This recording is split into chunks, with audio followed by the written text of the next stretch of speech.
Hi, நம்ம இப்போ கோயிலில் செய்கிற புளியோதரை எப்படி செய்யலான்னு பார்க்கலாம். அது மட்டும் வித்தியாசமாக நல்லா டேஸ்ட்டாக இருக்கும். அதே மாதிரி நம்ம வீட்லேயும் செய்யலாம். அது எப்படி செய்யலாங்கிறத நம்ம இப்போ பார்க்கலாம்.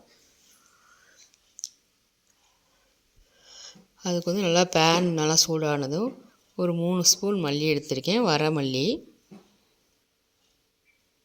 1 ஸ்பூன் பெப்பர், மிளகு 1 ஸ்பூன் போட்டுக்கலாம், 1/4 ஸ்பூன் சீரகம்,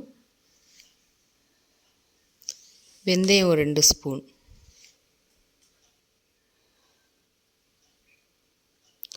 உளுந்தம்பருப்பு 2 ஸ்பூன், கடலைப்பருப்பு 2 ஸ்பூன். இது எல்லாத்தையும் நல்லா பொன்னிறமாக வறுத்து எடுத்துக்கலாம். எடுத்து பவுடராக்கி எடுத்து வச்சுக்கணும்.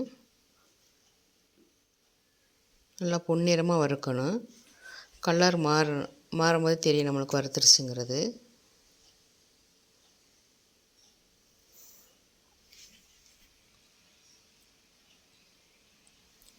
போதும், இப்போ நல்லா வறுத்துருச்சு.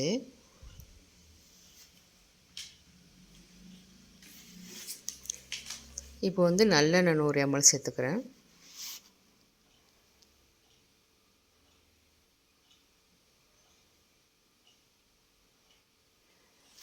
கடுகு 1 ஸ்பூன்,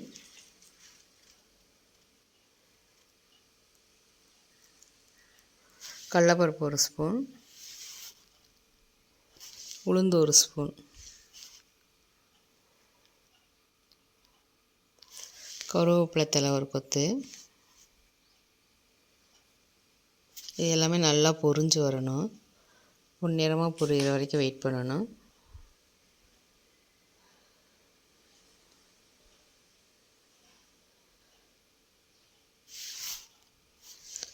இப்போ காய்ந்த மிளகாய் 6 போட்டிருக்கேன்.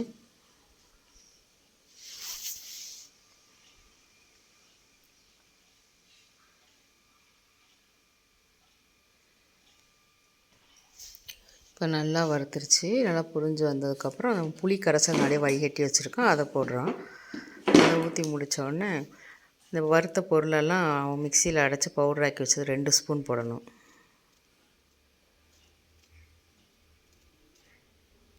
மஞ்சள்தூள் 1/2 ஸ்பூன்,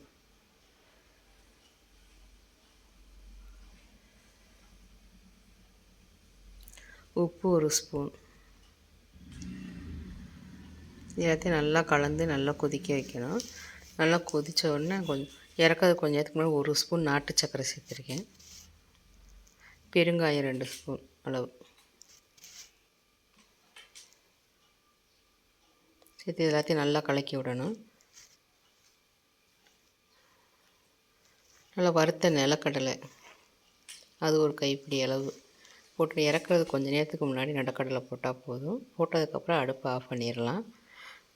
இப்போ நல்லா சூடான சாதத்தில் இந்த பதத்துக்கு வந்தோன்னா சூடான சாதத்தில் நல்லா பிசைஞ்சு சாப்பிட்டே நல்லா கோயில் புளியோதரை டேஸ்ட்டு அப்படியே இருக்கும். இப்போ நல்லா எண்ணெய் பிரிஞ்சு வர்றது பார்த்தாலே தெரியும். இந்த பதம் வந்தாலே போதும். இப்போ சுவையான டேஸ்ட்டான கோயில் புளியோதரைக்கு தேவையான குழம்பு இப்போ ரெடி ஆயிடுச்சு.